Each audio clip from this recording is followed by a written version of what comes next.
아멘. 네, 오늘 함께 읽은 하나님의 말씀 창세기 41장 37절에서 46절까지의 말씀인데요. 오늘 46절만 함께 읽도록 하겠습니다. 창세기 41장 37절에서 46절. 제가 가진 성경으로는 구약 성경 65페이지 어간에 위치해 있습니다. 창세기 41장 37절에서 46절. 네, 다 찾으셨으면 한 목소리로 봉독하도록 하겠습니다. 시작. 요셉이 아직 41장 46절이요. 네, 41장 46절 말씀입니다. 네, 시작. 요셉이 애굽 왕 바로 앞에 설 때에 30세라 그가 바로 앞을 떠나 애굽 온 땅을 순찰하니. 아멘. 기도하겠습니다. 사랑과 은혜가 충만하신 하나님 아버지, 오늘도 우리들의 발걸음을 옮겨 하나님을 예배하는 이 자리에 하나님을 찾는 이곳에 불러주심에 감사합니다. 오늘 이곳에서 저희가 함께 하나님의 말씀을 나누고 듣고 하나님을 누릴 때에 우리의 삶 가운데 지나는 시간, 앞으로의 모든 시간들 속에서 오직 하나님께서 허락하신 그 은혜 누리며 기뻐하며 살아갈 수 있도록 이 시간을 지켜주시옵소서. 이 시간을 통해서 우리가 누릴 그 풍성한 은혜들을 기억합니다. 바라봅니다. 주님 이 가운데 역사하여 주시옵소서. 감사드리며 예수님 귀하신 이름으로 기도드립니다. 아멘. 네, 오늘 이 본문에 등장하는 요셉이라고 하는 인물은 우리 기독교인이라고 한다면 누구나 다 아는 인물일 것입니다. 아마 이 주일학교 시절부터 쭉 들어오셨기 때문에 더더욱 이 요셉이라고 하는 인물을 많이 아시는 것 같습니다. 이처럼 우리가 잘 아는 이 요셉 이야기의 주제는 과연 무엇일까요? 이때 우리가 흔히 많이 하는 착각 중 하나가 고진감래입니다. 고생 끝에 이 낙이 온다라는 것을 요셉 이야기의 주제라고 흔히 생각하시곤 합니다. 물론 요셉은 엄청난 고난을 겪었습니다. 그리고 그 끝에 총리라고 하는 어마어마한 권력을 주게 되었습니다. 이 모양으로 놓고 본다면 고진감래가 맞기도 할 것입니다. 한편 요셉이 하나님을 너무 잘 믿어서 하나님 앞에 신실해서 복받은 것 같기도 합니다. 요셉은 자신의 모든 이 험난한 인생 가운데에서도 하나님을 떠나지 않았습니다. 욥처럼 인내했습니다. 성경 어디에 찾아봐도 요셉의 원망 소리는 들리지 않습니다. 그렇게 묵묵히 믿음을 지켜낸 결과 요셉은 총리가 되었습니다. 이렇게 보면 하나님 정말 잘 믿어서 복받은 게 맞는 것 같아 보입니다. 그러나 이것도 성경이 이야기하고 있는 이 요셉 이야기의 주제라 말할 수 없습니다. 요셉 이야기는 우리들의 인생을, 우리들의 삶을 인도하시고 이끄시는 하나님에 대해서 이야기하고 있습니다. 우리들의 모든 인생을 주관하시는 하나님께서 하나님의 법과 하나님의 질서 안에서 하나님의 방법으로 그리고 하나님의 절묘한 그 때에 우리들의 삶에 가장 알맞은 것을 주십니다. 그래서 여기 나타나 있지는 않지만 오늘 하나님 함께 나눌 말씀의 제목은 하나님의 때인 것입니다. 하나님의 방법, 하나님의 때를 신뢰함으로 기다리는 것, 이것이 바로 이 요셉 이야기의 주제입니다. 성경은 복에 대해서 이야기하고 있습니다. 성경은 아주 분명하게 이 복이라는 것을 이야기하고 있는데요. 그런데 이 복은, 성경이 얘기하고 있는 이 복이라는 것은 때로는 우리가 생각하고 있는 복과는 다를 수 있습니다. 물질의 복, 어떠한 성공의 복이 아니라 우리를 죄로부터 구원할 그 참된 복을 성경은 이야기하고 있습니다. 그런데 때로는 우리들은 다른 복을 기대하기도 합니다. 예수님 잘 믿어서 신앙생활 잘해서 물질의 복, 성공의 복을 받고자 합니다. 그럴 수도 있습니다. 신앙생활 잘하는 사람, 예수님 잘 믿는 사람에게 하나님께서 우리가 생각하는 그러한 복을 주실 수도 있습니다. 우리 믿음의 조상 아브라함, 당대의 엄청난 부자였습니다. 비슷한 시기를 살았던 욥 역시 엄청난 부자였고요. 다시 회복된 이후에 엄청난 부를 또 누리게 됩니다. 다윗이란 인물은 성경에 등장하는 인물 중 소위 가장 성공한 인물인 것 같아 보입니다. 그는 이스라엘 역사에서 가장 뛰어난 왕, 가장 우수한 왕으로 평가받고 있습니다. 실제로 당시에 그의 왕권은 어마어마했고요. 그 역시 엄청난 부를 누렸습니다. 이들 모두는 하나님의 사람들입니다. 하나님 잘 믿었고요. 하나님께 쓰임받은 그런 하나님의 사람들이었습니다. 그러나 성경에는 이러한 인물들만 있지 않습니다. 대표적인 인물로 예레미야를 꼽을 수 있을 것입니다. 예레미야의 별명, 눈물의 선지자입니다. 그의 삶이 너무나도 고통스러워서 붙여진 별명일 것입니다. 그는 온 나라를 돌아다니며 바벨론에게 항복할 것을 외칩니다. 마치 일제강점기 시절에 일본에게 항복하라, 일본에게 항복하라 라고 외치는 것과 같습니다. 본인이 그렇게 생각했나요? 아니요, 그렇지 않습니다. 물론 본인이 동의하기는 하였지만 근본적으로 하나님께서 그에게 시키셨기 때문에 그의 순종한 삶입니다. 그런데 그 결과 어떻습니까? 처참합니다. 구덩이에 던져지고요. 맞아 죽기 직전까지 갑니다. 이것은 하나님의 명령에 순종한 결과입니다. 하나님 잘 믿은 결과입니다. 이처럼 성경에는 하나님 잘 믿어서 소위 우리가 생각하기에 실패한 인생도 있습니다. 성경은 우리가 생각하는 성공과 같은 복을 이야기하지 않습니다. 우리가 예수님 잘 믿고 하나님께 순종하면 잘 먹고 잘 살게 되는 그 기독교 성공주의를 외치지 않습니다. 많은 사람들이 착각합니다. 나도 요셉처럼 하나님 잘 믿으면 총리와 같은 복을 받을 수 있겠지라고 말입니다. 답은 그럴 수도 있고 그렇지 않을 수도 있다입니다.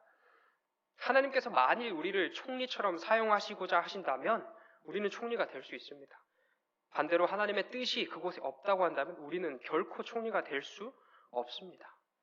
우리의 노력이, 우리의 수고, 우리의 어떠한 그 정성이 하나님을 감동시켜서 우리가 원하는 삶을 살게 되는 것이 기독교 신앙이 아니라 처음부터 우리들의 모든 신앙은 하나님의 뜻 안에서, 하나님의 질서 안에서, 하나님의 계획 안에서 펼쳐지는 인생입니다. 우리가 예수님 잘 믿어서 받을 수 있는 복은 죽을 수밖에 없었던 우리, 가만히 놔두면 그대로 죄의 길로 걸어갈 수밖에 없었던 우리에게 새 생명이 주어지고요.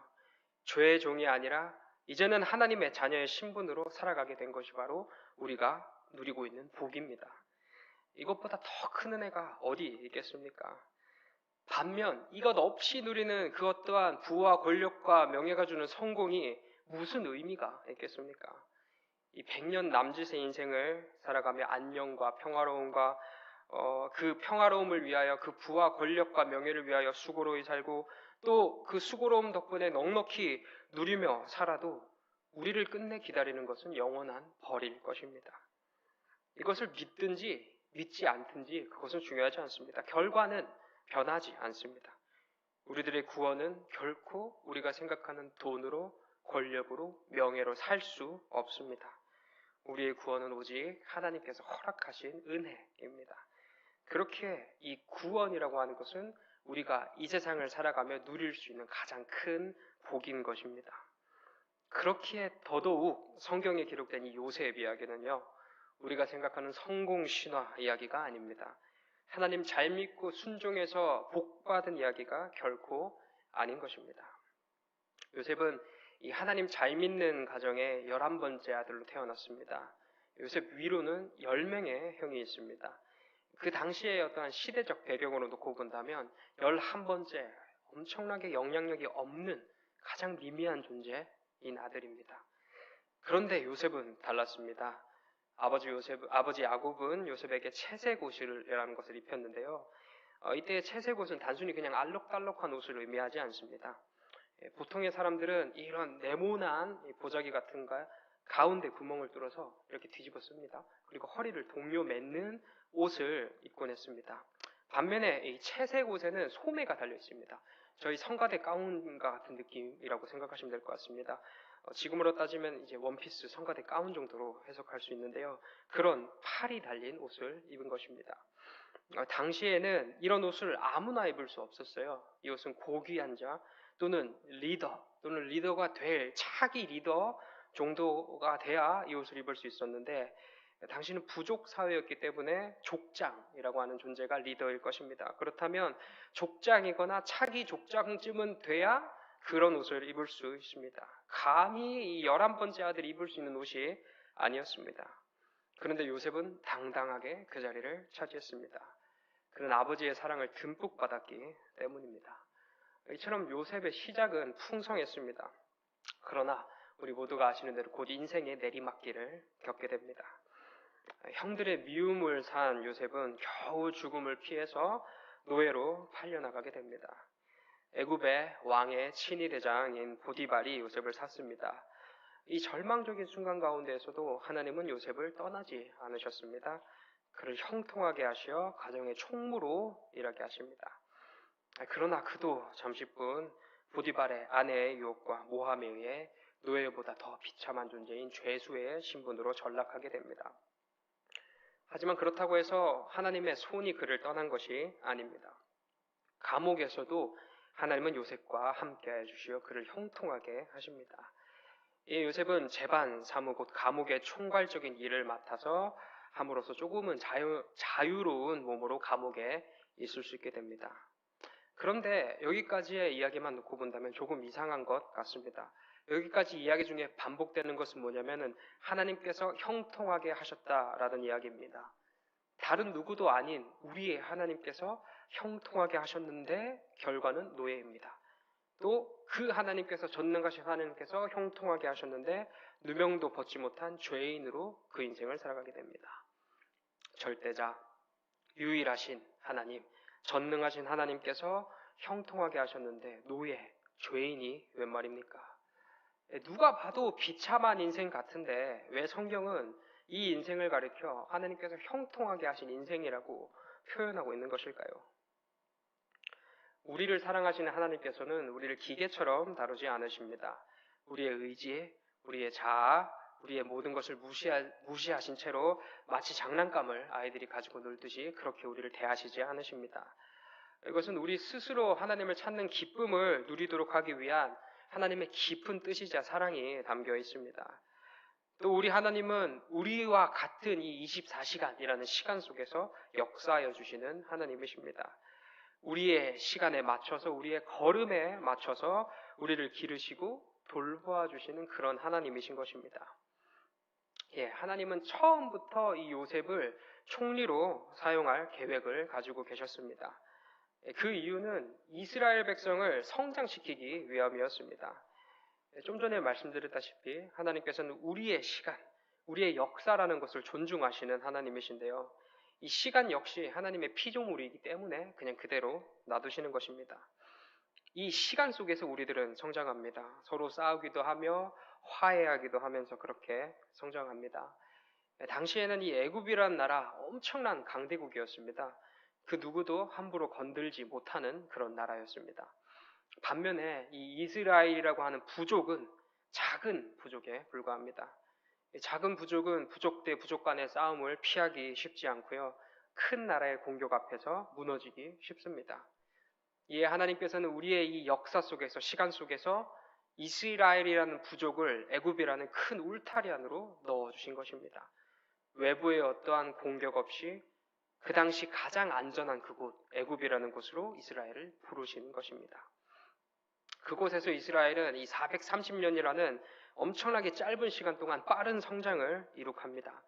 그 큰 나라 애굽이 견제할 만큼의 어떠한 영향력을 행사할 민족으로, 대민족으로 성장하게 된 것입니다.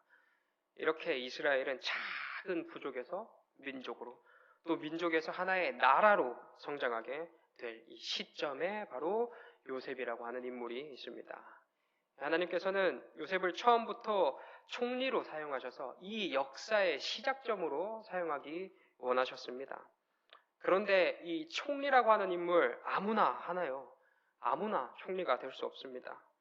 총리가 되려면, 총리의 일을 수행하려면 이 총리의 합당한 자격과 능력이 있어야 합니다. 그렇다면 이 채색옷 정도 입은 차기 족장 요셉 부족합니다. 더 자라야 하고 더 훈련받아야 할 것입니다. 하지만 그곳에는 적당한 학교가 없었습니다. 이 애굽이라고 하는 큰 나라를 다스릴 정도의 교육을 받을 환경이 없는 것입니다. 그래서 요셉은 애굽으로 가게 됩니다. 비록 종의 신분으로 간 요셉이었지만 그냥 종이 아니죠. 어디로 갔습니까? 보디발의 집에서 요셉은 가정의 총무로 일합니다.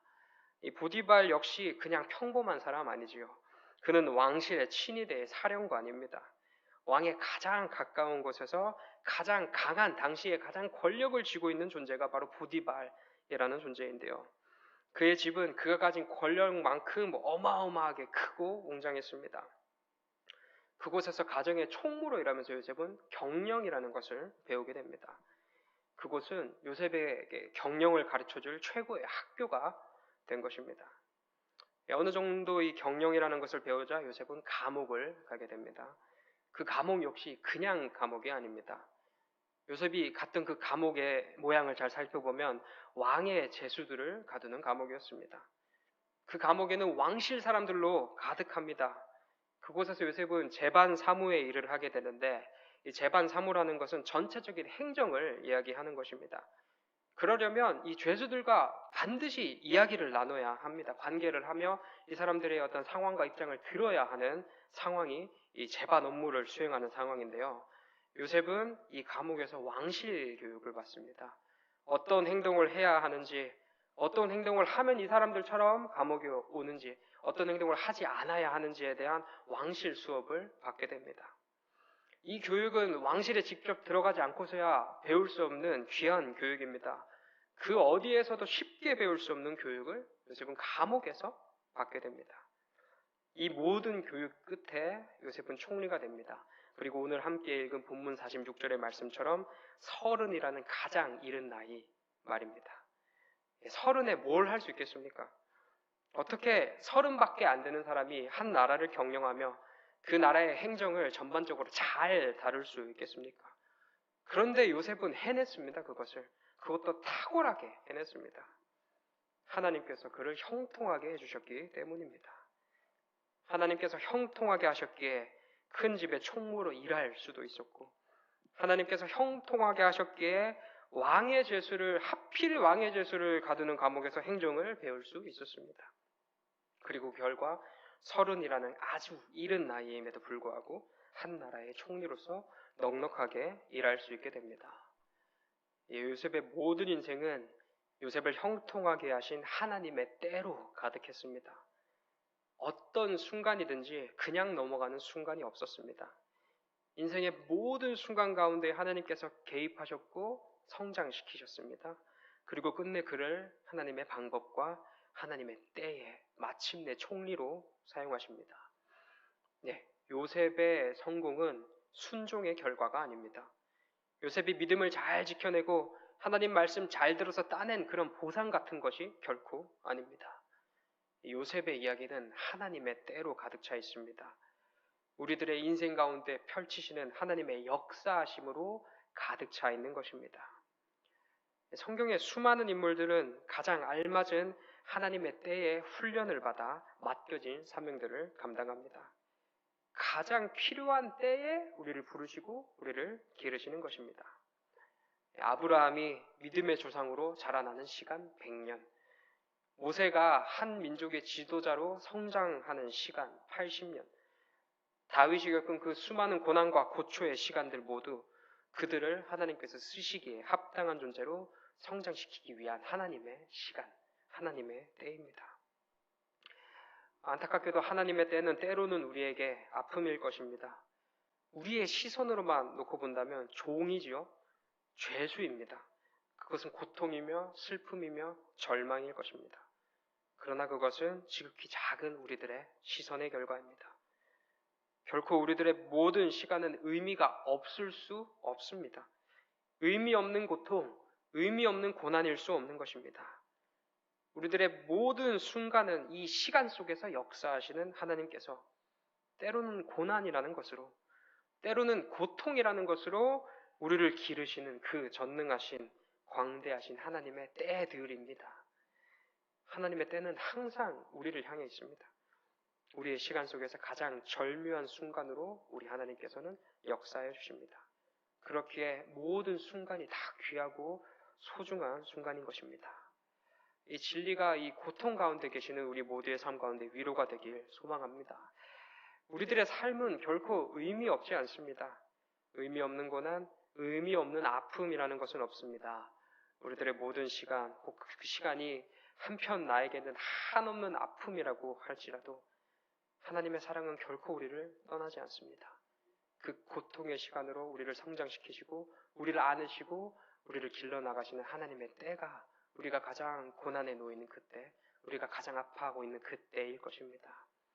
우리를 사랑하시는 하나님께서 우리보다 크고 위대하신 우리들의 신께서 우리들의 모든 시간 가운데 개입하심으로 말미암아 우리를 더 사랑스럽게, 우리를 더 아름답게 가꾸어 나가십니다. 사랑하는 성도 여러분, 우리들의 삶 가운데 펼쳐 있는 하나님의 때들을 누리시길 소망합니다. 모든 순간, 모든 시간 가운데 펼쳐 나가시는 이 하나님의 때를 신뢰함으로써 이 세상 그 무엇도 줄 수 없는 참된 평안함을 누리며 살아가는 우리 모두 되시길 소망합니다. 기도하겠습니다. 사랑과 은혜가 충만하신 하나님 아버지, 우리들의 삶은 이 짧은 인생은 너무나도 어지럽습니다. 이 시간 가운데 풍성하고 풍요로움만 가득하면 좋으련만 때로는 요셉이 종이 된 것처럼, 요셉이 노예가 된 것처럼, 요셉이 죄인이 된 것처럼 우리들의 삶 가운데는 고통과 고난으로 때로는 가득합니다. 주님, 절망스럽습니다. 아픕니다. 힘듭니다. 주님께서 왜 나에게 지금 그 삶을 허락하여 주셨는지 모를 정도로, 때로는 하나님이 원망스러울 정도로 이 삶이 힘들기도 할 것입니다. 그러나 이 요셉의 모든 이야기는 하나님께서 그를 귀히 쓰실 그릇으로 성장시키기 위한 하나님의 때임을 믿습니다. 그를 기르시고 그를 먹이시고 지키시고 보호하심으로 말미암아 하나님께서 질그릇 같은 우리에게 보배를 담아두심을 믿습니다. 주님, 우리 그것 바라보겠습니다. 주님, 우리들의 삶 가운데 우리들의 삶에 성공이나 부나 권력과 명예가 충만한 것을 바라기보다는 내 삶 가운데 신이 역사하시고 개입하신 하나님으로 말미암아 기뻐하고 그 하나님으로 말미암아 충만한 인생이 되게 하여 주시옵소서. 온전히 하나님만 바라보는 그런 인생으로 우리들의 삶이 끝날 수 있게 인도하여 주시옵소서. 모든 영광 하나님께 드립니다. 예수 그리스도의 이름으로 기도드립니다. 아멘.